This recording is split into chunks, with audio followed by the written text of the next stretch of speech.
మనుషులుగా రావాల్సి వచ్చింది. అందునిమిత్తమైన మనుషులుగా వచ్చి కలవలసిన విధంగా కూడా శిలువ వేయబడ్డాడు. అయితే ఈ శిలువ వేయబడ్డ మరి దీనం నిజంగా కూడా సాయి గారు పట్టవాలుగా చెప్పారు. కొంతమంది నమ్మట్లేదు. శిలువ వేయబడ్డాడంటే లేదు ఆయన సొంతం చనిపోయాడని చెప్తారు కొంతమంది సహోదరులు. కానీ నిజంగా ఆయన అలా చనిపోలేదు. కొంతమంది శిష్యులు వచ్చి యూదులు సాటి చెప్తున్నారు, మరి ఆయన్ని దొంగతనంగా ఎత్తుకొని పోయి ఈయన లేచినాడని ప్రచారం చేస్తున్నారు. మరి కాదు, అది అంత వాస్తవం కాదు. కానీ యేసు ప్రభు నిజంగా కూడా పరిశుద్ధ లేఖనం ద్వారా నిజంగా లేచి ఉన్నాడని మరి లోక గ్రంథాలు అనేకం చెప్తున్నారు. కాబట్టి ఆయన ఇక్కడ లేడు, లేచి ఉన్నాడని దేవదూతలు కూడా సాక్షించారు. కాబట్టి ప్రభు యేసుక్రీస్తు మరణించి ఆయన సమాధి చేయబడి 3వ దినమున మృత్యుంజయుడిగా లేచి మళ్ళా తిరిగి వస్తానని చెప్పి వెళ్ళిన దేవుడు ప్రభు యేసు. కాబట్టి అంతటి త్యాగమూర్తి అయినటువంటి ఆయన. అయితే ఈ కల్వరి శిలువ మరణం నిజంగా కూడా చాలా కష్టమైనటువంటి. అప్పుడున్న రోమా సైనికులు ప్రియులారా నిజంగా ఎవరినైతే శిలువకు వేస్తారో నిజంగా చాలా చిత్తహింసలు చేసేవారు. అయితే ప్రభు యేసుక్రీస్తును ఆ యొక్క శ్రమలు పెట్టి చాలా చిత్రహింసలు పాలించారు. అయితే యేసుక్రీస్తు ఇంకా చాలా ఎక్కువ పెట్టారు. ఆయన నిజంగా మరి అన్యాయంగా తీర్పు తీర్చి ఆయన నిజంగా ఏ నేరం చేయలేదు. కానీ ఏ నేరం చేయని వాడిని దోషిగా, ఆయన ఏ నేరం చేయలేదు కానీ ఏ పాపం చేయలేదు కానీ దోషిగా ఆయన అన్యాయపు తీర్పు తీర్చి ఆయన మరణం చేయడం 53వ అధ్యాయం 8వ గమనించినట్లయితే అప్పుడున్నటువంటి ఇశ్రాయేలీయులంతా కూడా యేసు ప్రభు ఏ నేరం చేయలేని దేవుడు, ఏ దోషం చేయలేని దేవుడు. కానీ వారు నిజంగా కూడా ఆయన అన్యాయపు తీర్పు తీర్చి శిలువకు అప్పగించారు. చదవండి యెషయా గ్రంథం 53వ అధ్యాయం 8వ వచనం. యెషయా గ్రంథం 53వ అధ్యాయం. తీర్పు నొందిన వాడై అతడు కొనుక్కోబడెను. కాబట్టి యేసుక్రీస్తు అన్యాయపు తీర్పు, ఆయన ఏ నేరం చేయలేదు. పిలాతు మరి సాక్ష్యం ఇచ్చాడు. సిలువ వేసేటప్పుడు ఎందుకు ఏ నేరం లేదు కదా, ఎందుకు 3 సార్లు అడిగాడు. 3 సార్లు అడిగాడు ఎందుకు ఏ నేరం, శిలువకు తగినటువంటి మరణానికి తగినటువంటి నేరం ఏమీ చేయలేదు కదా, ఎందుకు వేయాలి ఆయన మరణం, ఎందుకు వేయాలి కలవరి తెలియదని పాపము. మరి ఆ యొక్క పిలాతు గవర్నర్ అడుగుతాడు, వీళ్ళు నాకు ఏ నేరం కనవలేదు, ఎందుకు వేయాలి 3 సార్లు అడుగుతాడు. 3 సార్లు అడిగి కూడా వాడు శిలువ వేయండి అన్యాయపు తీర్పు తీర్చినటువంటి వాడు ఈ యొక్క యూదా జనాంగం. మరి నిజంగా ఆనాడు ఉన్నటువంటి పెద్దలు, అలాగే ఆనాడు ఉన్నటువంటి సన్నిహితుల సభకు అధ్యక్షులైనటువంటి ప్రధాన యాజకులు వీరందరూ కలిసి శిలువ వేయండి వారు నిజంగా శిలువకు అప్పగించారు. కాబట్టి ఆయన ప్రియులారా మరి అన్ని జనులైనటువంటి రోమా సైనికులు వారు అన్ని జనులు.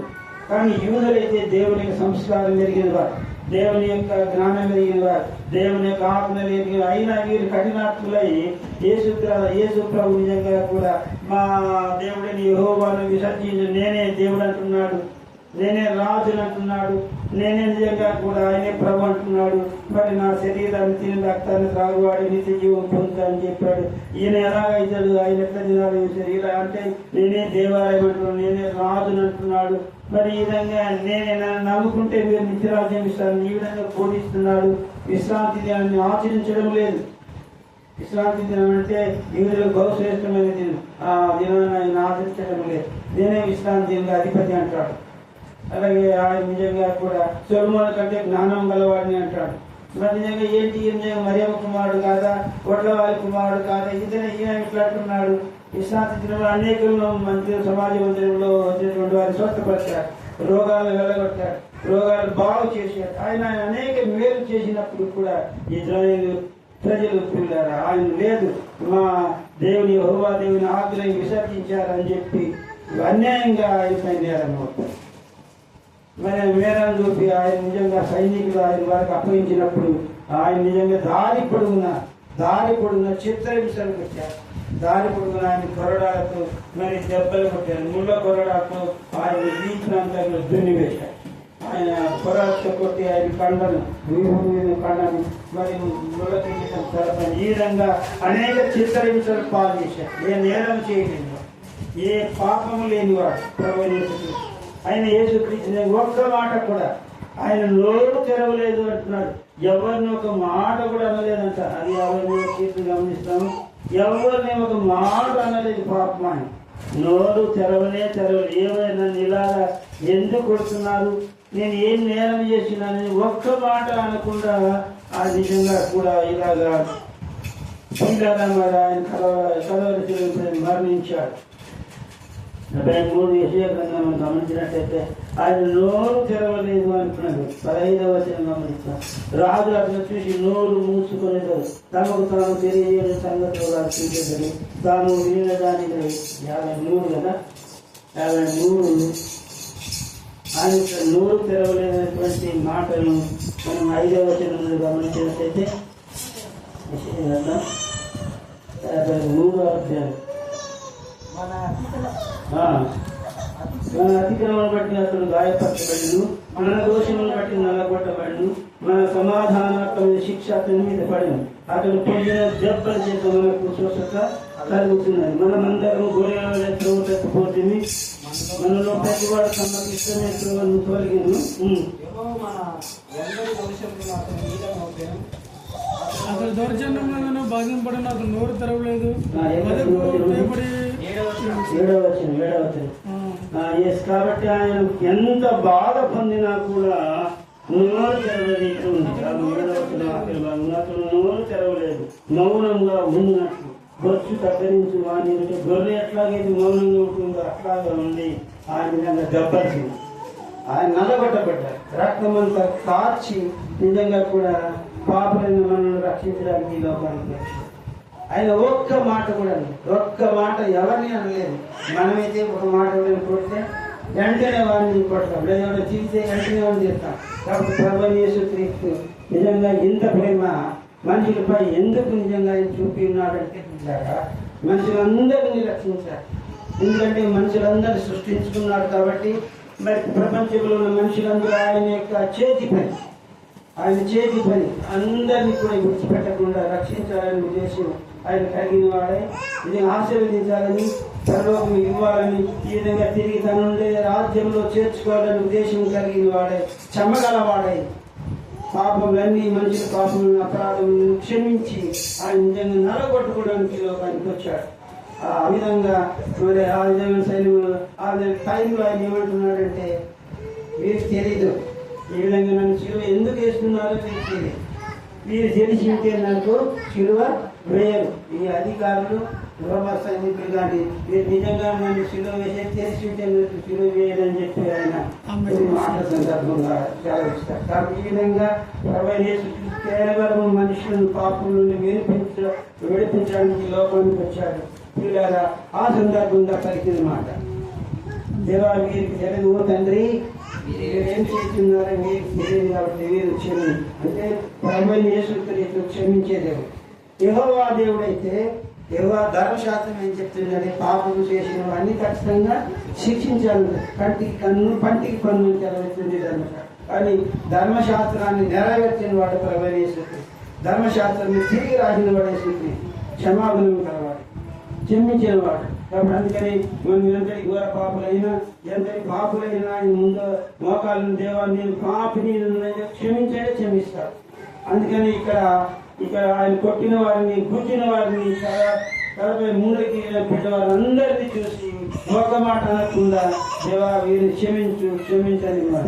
కాబట్టి పిల్లల ప్రత్యేకంగా ఏంటంటే యేసు ప్రభు పేరే క్షమించేదేవు. యేసు ప్రభు పేరే ఆయన క్షమగల దేవుడు. ఎల్లప్పుడూ మనల్ని నిజంగా కూడా ఆయన ఆశీర్వదించాలి, మరి దయ చూపాలి, రక్షించాలి, పరలోకం ఇవ్వాలని ఆశ కలిగినటువంటి ఆ దేవాది దేవుడు చాలా గొప్ప దేవుడు సృష్టిస్తారు. కాబట్టి ఈ మాటలు పలుకున్నారు. ప్రభావం మీరు నిజంగా కూడా వీరేం చేస్తున్నారు, వీరికి తెలియదయ్యా, మీరు క్షమించండి అని చెప్పి ప్రజలందరి నిమిత్తం తండ్రి యెహోవా దేవుని అడిగారు. కాబట్టి అలాంటి గొప్ప దేవుడు ప్రభువైన యేసుక్రీస్తు క్షమగల దేవుడు. పాపలందరినీ కూడా క్షమిస్తారు. అయితే ఒక్కటి చేయాలి మనం, అయ్యా నేను పాపిని అని చెప్పి ఒప్పుకోవాలి. మనం ఏం చేయాలి? అయ్యా నేను పాపని ఆయన ఒప్పుకున్నాను. ఒప్పుకుంటే కానీ పాప క్షమాపణ మనకు దొరకదు. ప్రభుత్వ క్షమించే దేవుడు కాబట్టి మనం ఈ యొక్క సమయంలో ఆయన చెప్పాడు, ఎవరైనా సరే యేసుక్రీస్తు దేవుడిని అంగీకరించాలి. మరి నిజంగా కూడా ఈశ్వర ప్రభుని నోటికి ఒప్పుకోవాలి, విశ్వసించినట్లయితే నిజంగా కూడా పాప క్షమాపణ దొరుకుతుంది. ఆ పాప క్షమాపణ ద్వారా మనం నిజంగా నిత్య రాజ్యానికి వారసులు అవుతాం. కాబట్టి అందువలన ఈ మాటల యొక్క సందర్భాన్ని బట్టి ఎంతటి ఘోర పాపం క్షమించే శక్తివంతుడు, క్షమగలవాడు. ఆయన వేరే క్షమగలవాడు కాబట్టి మన పాపంలో ఆయన ముందు ఒప్పుకొని వాటిని విడిచిపెట్టి, పాపం ఒప్పుకొని మనం విడిచిపెట్టి ప్రభుని యేసుక్రీస్తుని దేవుడుగా అంగీకరించి ఈ లోపల మనం బ్రతుకుతాం. అలాంటప్పుడు నిజంగా ఆయన క్షమ మన పట్ల ఖచ్చితంగా నెరవేరుతాయి. మనం నిత్యరాజ్య వారసులం అవుతాం. కాబట్టి నా ప్రియ సహోదరి సహోదరులారా, ప్రభుని యేసుక్రీస్తుని నమ్ముకుని మనం కూడా క్షమించే గుణం మన సహోదరులని, మన బంధువులని, మన ఇంట్లో వారిని కూడా పగలు, కక్షలు, ద్వేషాలు పెట్టుకోకూడదు. మన ఇంట్లో ఉన్న ఇంట్లో కూడా కుటుంబంలో నిజంగా కూడా ఒకరికొకరు చిత్తుకునేది, ఒకరికొకరు ద్వేషించుకునేది, ఒకరికొకరు నిజం కొట్లాడుకునేది ఉంటుంది. కానీ క్రైస్తవులైనటువంటి వారు అలా చేయకూడదు. మనం అందరినీ ప్రేమించాలి.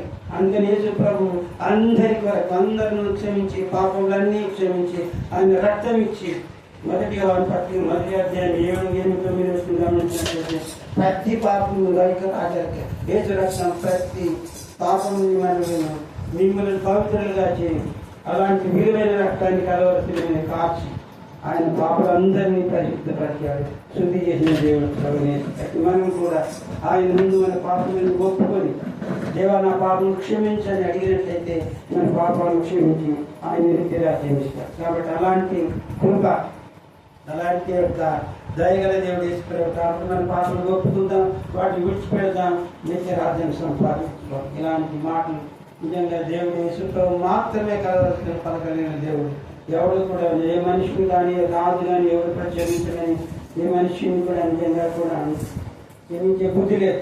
మన దేవాది దేవుడు నిజంగా మన హిందూ దేవతలు వేరే దేవతలు దేవిస్తే వాళ్ళు ఏం లేదు. వాళ్ళు ఏమంటారంటే, నీవు నాకేమైనా బలి నేను దీవిస్తానంట, నాకేమైనా బహుమాని నేను దీవిస్తాను, నాకేమైనా తీసుకుందిరా. కానీ యేసు ప్రభు ఏమీ అడగలేదు, మనలను ఏమీ అడగలేదు. ఉచితంగానే ఆయన రక్షణ ఇచ్చాడు. పాపములను క్షమించమని అడగడము మన యొక్క పని. ఆయన ముందు గోపాలను దేవుడైన పాపైన పాపలు క్షమించని అడిగితే క్షమిస్తాడు, నిత్యరాజ్యం ఇస్తాడు. అందుకని ఆయన కలవరసిన మీద మరణించి అంత గొప్ప దేవుడై ఉండి, సర్వాధికారి దేవుడై ఉండి, క్షమగల దేవుడు కాబట్టి మనం ఈ యొక్క మన సమయం వరకు కూడా మన సమయంగా ఉంది. మన పాపాలు చేస్తూ అలా పోతున్నట్లయితే ఇబ్బందులు పాడుతాం, నరకంలో పడతాం. కాబట్టి నరకం మనం తప్పించుకోవాలంటే యేసుక్రీస్తు యొక్క రక్షకుడు అనుకున్నాడు, క్షమించగల దేవుడు ఉన్నాడు. ఆయన మన పాపాలు ఒప్పుని విడిచిపెట్టి ఆయనలాగా క్షమాగుణం కలిగి ఈ లోకంలో జీవించాలని ప్రభునా మీకు మనం చేస్తే మాటలు దేవుడి మాటలు మీకు దేవుని ప్రార్థిస్తున్న వందనాలు. మీకు అతని వందనాలు తెలియస్తూ ఈ మాటలు తెలియదు.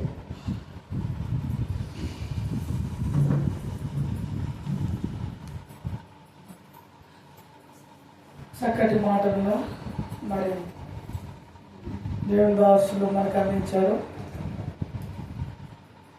సిలువలో పలికినటువంటి మొదటి మాట, తండ్రి వీరేమి చేయుచున్నారు, వీరెరుగురు గనక వీరిని క్షమించమని. క్షమాపణ వార్త. ఏ వార్త ఇది?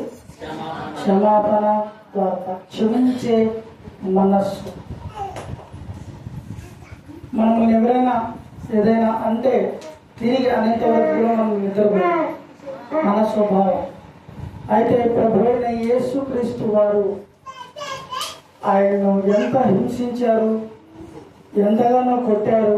ఆయన వీపంతి కూడా భయంకరమైనటువంటి మాంసపు ముద్దగా మారి ఆయనను కఠినంగా శిలువకు వేసి ఆయనను అపహాసించి ఆయనను అంగిని కూడా వారు పంచుకొని ఘోరాతి ఘోరంగా అవమానించి మరి ఆయనకు ముళ్ళ కిరీటాన్ని పెట్టి పైన వేలాడదీస్తే ఆయన మనుషులు చూస్తూ ఉన్నారంటే, తండ్రి వీరేం చేస్తున్నారు, అందుకని దేవుడి వాక్య గ్రంథంలో కూడా రాయబడింది, ఆ మహిమాస్వరూపి యొక్క ప్రభుని సిలువ వేయకుందరు. ఆయన ఎవరో కనుక తెలిస్తే, భూమి ఆకాశములను సృష్టించినటువంటి సృష్టికర్తే అని కనుక వారికి తెలిస్తే, లేదా మెస్సయ్యని కానీ క్రీస్తుని కానీ వారికి తెలిస్తే, వారు సిలువకు వేయకుందరు. ఆయన మానవుడిగా దిగి వచ్చిన కారణముల చేత వారు ఆయనపై కుట్రను పండి అందరిలో కూడా చంపి మరి వారు ఆనందించాలి అని కోరుకున్నట్లుగా అక్కడ వారు చూస్తాం. అయితే క్షమాపణ వార్త, నిన్ను వలే నీ పొరుగు వారిని ప్రేమించు. ఎంతగా ప్రేమించాడంటే మనం ఎవరు కూడా ఈ ప్రపంచంలో ఎవరు కూడా ఈ విధమైనటువంటి ప్రేమను ప్రేమించారు. అలాంటి ప్రేమ ప్రభు అయిన యేసుక్రీస్తు వారు చూపించారు. అదే క్షమించే తత్వం, క్షమించే మనస్సు. అది మనకందరికీ కూడా ఉండాలని ప్రభు అయిన యేసుక్రీస్తు వారు 2000 సంవత్సరాల క్రితం ఆయన శిలువలో ఈ మాటలు పలికారు. కాబట్టి మనందరి జీవితాలలో కూడా ఈ విధమైనటువంటి క్షమాపణ గుణం కలిగినటువంటి వారము మనము ఉండాలి అని మరి దేవుని పేరటానికి మనం చేస్తున్నాం. ఆయన చక్కటి దైవ సందేశాన్ని అందించినటువంటి దేవుని దాసుడు సుందరాసార్ గారికి కూడా సంఘం తరపున హృదయపూర్వక తెలియజేస్తున్నాను. మరి ఈ సందర్భంలో మరి మన మధ్యలో ఉన్నటువంటి జ్యోతి గారు మనము లేచి నిలబడినట్లయితే మరి ఒక పాట పాడుతున్నాం. ఎందుకంటే మనకు కొంచెం కాళ్ళు కూడా రిలీఫ్ అయితే లేచి నిలబడినట్లయితే మనము చక్కటి పాట పాడుతున్నాం.